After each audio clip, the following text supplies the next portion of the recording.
And so we stopped to answer the phone, and so she got out of the room and ran into a bathroom where she locked the door.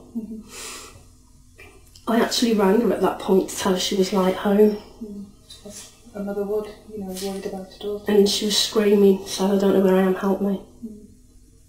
She said they was trying to smash the bathroom door in and kicking the bottom panel in. And she said the only way out was through a small window. And she said so she stood on the bath and onto the window ledge. And she says when they'd smashed the top panel through and put their arm round to open the door, at that point she jumped out of the window. And she said she fell on the floor. And she said for some reason, she doesn't know why, but she said I just lay there. And she could hear then the girl that took her there in the top window shouting, "Oh, she's dead." And she could hear the males. And she said she stayed there lying there. And then she said she could hear the doors and that banging. And she got up and her arm and her foot was hurting. And she ran through a garden. She said there was a smashed fence, and she ran through 2 or 3 gardens. She wasn't sure how many, until she found an alleyway, and then she ran to the front. She said when she got to the front of the path, she hid between parked cars, and she said she could see everybody that had been in the house were running out of the house and getting into cars and going. And she tried to ring the police on the phone, but because of her drugged state, she couldn't work the phone properly. She said after a few minutes, when she felt safe when the cars had gone, she ran down the road to a nearby shop. And she ran in there with the mobile phone in her hand, and she said she asked the Asian shopkeeper, give him the phone and said, "Can you ring the police?" She couldn't work it, that she'd been raped and she wanted them on. The shopkeeper wasn't willing to help to begin with, and so she said she threw chocolates and stuff around the shop to make him ring the police. And he told her to get out and he'd ring the police. While she was outside the shop, there was a phone box opposite, and she made her way over there to try and ring again, but she couldn't work the phone. And at that point, 2 girls came past, asked what had happened, and she told them I'd been raped by a group of Asian men. And she said she was hysterical and screaming. She couldn't talk properly either. And they rang the police. I'm not sure if it was from a phone box or from phone, but they made the actual proper call through. She says that then all she remembers is a police car turning up, and she was put in a police car. I think she was drove further up the road. And then she remembers screaming and shouting, saying I've been raped, I've been raped. It was Asian men. But the police had rung me at that point, and I was on my way in a taxi. When I got there, the whole road was sealed off, and I was shown to an ambulance where my daughter was. She was, I won't say violent, she was trying to get out the ambulance saying they were in there. She was distressed. She was saying I've been raped, they put it in me, I'm not a virgin anymore, they've raped me, help me, they were going to come and get me. They made me drink alcohol and tablets, help me. She was screaming at that point, and then she collapsed onto the stretcher, foaming at the mouth. Her eyes was rolling backwards.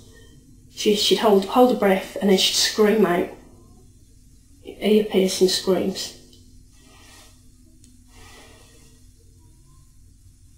And then they drove to the hospital. The staff on duty that night would remember. It was traumatic. The whole hospital would have heard. While she was at the hospital, a policewoman came in the ambulance with us. She stayed in the hospital room with us for some of the time, or outside the door, as she had a 24-hour police guard. She left the next day, dinner time, when she swapped over with another policewoman. But in my opinion, her presence and what she would have to say would be important to the case. The police haven't put her statement on anything. I asked at one point, because my daughter was in and out of consciousness, having fits foaming at the mouth, I was rolling, holding her breath, screaming. Then she collapsed in the fetal position on the floor. Then she tried to get out the windows, and she was trying to get out the doors. And then she collapsed again. It was like a routine of, it was obvious. Obviously, a side effect towards drugs. Yeah. But she was saying, a lot of important information with detail. She was describing her attackers. She was saying what tracksuit they had on. What she said, it was a certain smell of aftershave, reminds her as well of it, that one of them smelt of, a certain brand of tracksuit. She was saying that there was drugs in a game's case. She was describing the living room, but the whole time then she'd be having a fit. And I asked the policewoman why she wasn't writing it down. And she said, I've written some of it down. She says, but it's important that you remember what she's saying for your statement. And so I did. From that point on, I remembered everything that my daughter was saying. They didn't take her clothes for forensics then. They didn't do blood tests or anything then. They just sort of left her in the room in that state, with a nurse coming in now and again. And I think it was about 1 o'clock in the morning, they gave her an injection to calm her down. And that did a bit. And then she did a water sample about 2. I asked the staff who had taken the sample, and a nurse says that the police were taking it. So, in your opinion, should this not have been done when she was admitted to hospital straight away? Yeah, and her clothes. They didn't take her clothes. She slept in her clothes all night. No one came in and says, we need those now, it's important. The water sample, they said, would be going to the police. They was going to sort sample out. I asked if it was normal procedure, and the nurse said sometimes. And she said they'll get it done quicker. It'll take 2 to 3 weeks for the results. And she said if we do it, it'll take longer. She was admitted to a ward at about 4 AM in the morning. The next morning is when her clothes were put in bags for forensics. And she was forensically examined on the dinner time.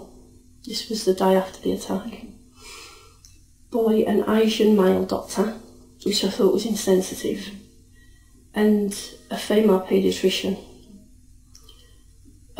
She complied throughout the exam, completely. The doctor did say at one point, if you don't want me to do the internal exam, the female can do that under my instructions, which at that point says I would prefer that. We've since found out that the female doctor wasn't qualified. She didn't do the exam properly and didn't use the correct equipment. She only did a low vaginal swab and not a high. And I understand in rape cases it was important for DNA not collected that she did the high sample, and she didn't. They didn't take photographs. At some point I had to remind them to take. She had a cut on a knuckle from hitting one in the mouth that was an oval shape with blood, it was bleeding. I had to tell them to swab it, which I thought they should have known the job. It wasn't my job to do that. And it was done in a room in the hospital. It wasn't a rape suite. It was just a normal room in the hospital. So anybody's DNA could have contaminated any samples in there. She was done another water sample then, and she had to have the morning after pill and a hepatitis B injection. And they discussed an AIDS injection, but they said they decided against it because of side effects. But then you had to take her a follow-up injection. Yeah, she had to go for a second and a third hepatitis injection. I think it was a month after the second one.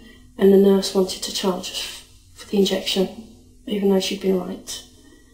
And then she said, given the circumstances, there wouldn't be a charge this time. But she didn't want to go for the third because we thought we had to pay. So she didn't complete the course. Right.